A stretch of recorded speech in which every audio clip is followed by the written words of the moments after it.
incredible fucking perfect level.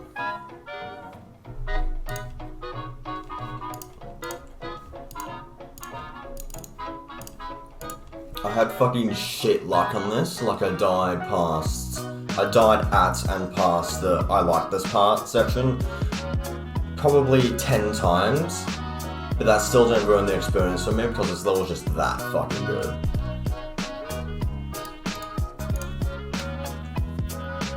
Like, easily the best extreme I've ever played, like, holy shit. Alright, so I just beat Penultimate, and like I said, I believe this level is incredibly well executed and is the best extreme I've played thus far. And I want more people to give this level a chance because, I mean, look at how low these stats are. It's stupid. Barely anyone has played this, and I also realised that this level can be incredibly annoying and luck-based in some sections if you don't understand the level, which is why I'm going to be doing a rundown of every single tricky section I found a consistent strategy for, so people can get into this level easier and have a better time with it. With that said, I'm going to be starting with the guide at the 23% duel. The part I found hardest to learn and one of the slightly harder parts of the level. So the first part of this is very basic. You click with the top cube before the bottom cube and reaches the platform over here so that only the top cube jumps, and then you jump up with both cubes afterwards. You can also buffer the second jump over here, which makes it easier. And then next you're going to want to move your eyes over to the bottom cube down here, and you're going to want to hit this yellow orb late, as you don't want to have the top cube go for this gravity portal. So it switches gravity, you hit the yellow orb, you jump down here, and then you also don't want to hold this click so that this pink orb gets buffered as well.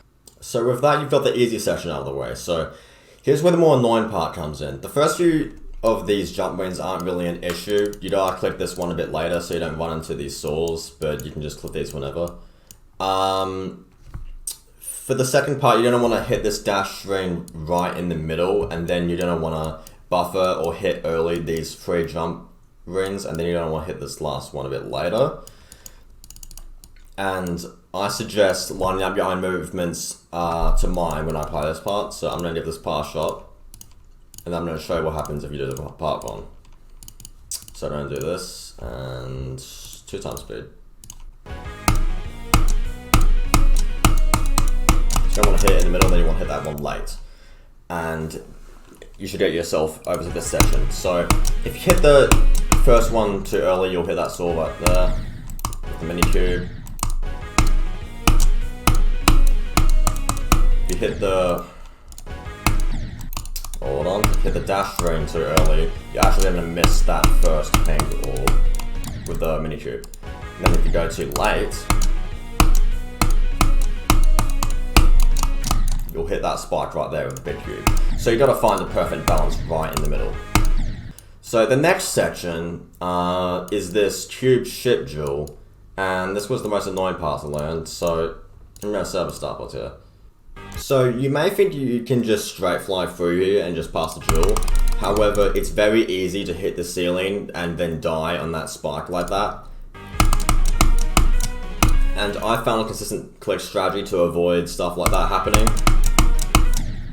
And then you also have issues like that where you can actually buffer the top dash ring with the top cube, even though you haven't hit it with the ship yet, and then you hit the top dash ring, but you haven't hit the bottom one, and then you need to let go of the top one to hit the bottom one. But then you're just dead, because you need to have both of them activated at the same time. So I've actually found a consistent click strategy for this, and what I do is I click 3 times shortly, starting on the platform so that the cube can jump on the top. Then you don't want to do 2 longer clicks. Then you don't want to hit that dash ring. You don't want to aim for the second click to start on the second black arrow, just so you can line yourself up with the cube on the top.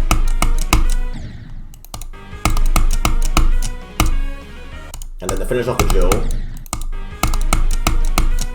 hit those pink orbs, go in between those 2 saws, and you get to the going up section. And this part is, once you get down, you'll pass this part pretty much every single time if you use my strategy. And another thing to note is that you can actually hit these pink orbs and then fly down here into the single portal with the ship along with the cube. if you don't like going in between those two saws, and it'll work just as often, if not more. However, I never really found a problem with that, which is why I beat the level using this strategy where I go in between the two saws. So once you learn everything, the full duel, starting from back here, should look something like this.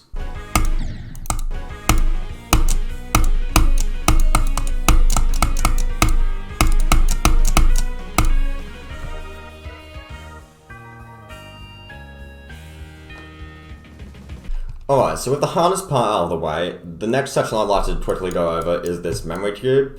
Now, the memory itself isn't very hard to learn, however there are some tricky times in it that I'd like to point out, which might be your reasons for dying at this section if you're having trouble. So the first thing is this orb. You don't want to hit this orb a little bit later than usual, otherwise it's very easy to miss the platform by going too early, where I'm getting lucky again, yeah, like that. The next thing I'd like to point out are these two platforms. You don't want to jump on these immediately, otherwise you can actually miss the entire blue pad and then just die like that. And then on this one, you don't want to jump a little bit later, just so you can hit this platform, because if you go too early, you can just miss it entirely as well. Or you can hit the ceiling right there. So the next section is actually this wave duel. Now, this wave duel is very easy to learn, and I don't think I need to go over that much, as you can just learn it just by paying attention to how I do it, which is fairly straightforward. Hold on. Yep. That's what I need to do. However, one thing I like to note is that when you're at this section, specifically this section, always pay attention to the top wave, because if you pay attention to the bottom wave, it's basically like rolling the dice, because this section is way tighter than this section. This last section I'd like to go over is the I like this part section, and let's see if I set the drill. Alright, so I don't think I really need to go over this, however there are some things I'd like to note. Never click more times than there are orbs in the spam section, because you can fuck it up like that and then you're basically done for. I've never been able to recover like that. And then another thing I found useful is to switch my eyes over to the top UFO in this section after hitting the red dash ring, when there's enough space for the UFO to go in.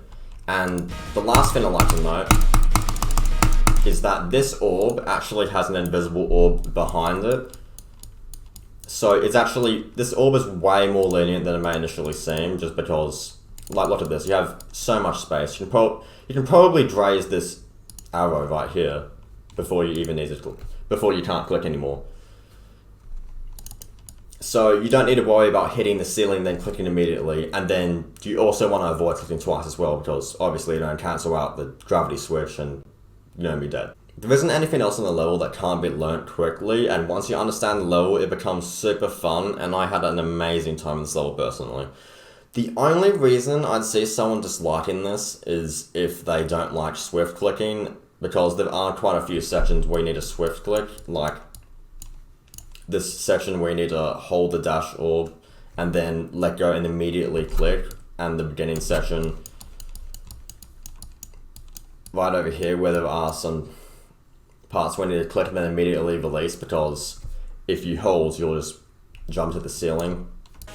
Like, you don't need to swift click like that, because you have such a short gap that you can just hold and then you can run into the ceiling spike, and there are quite a few sections where you need to do stuff like that. However, if you can get used to stuff like that, this level is amazing for what it was trying to do, and I genuinely believe it's flawless. Like, it's amazing. I recommend this level to literally anyone who can do an extreme demon, and I hope this quick rundown will push more people to play this fucking god tier level. Like, actually play this level, for fuck's sake, it's so good.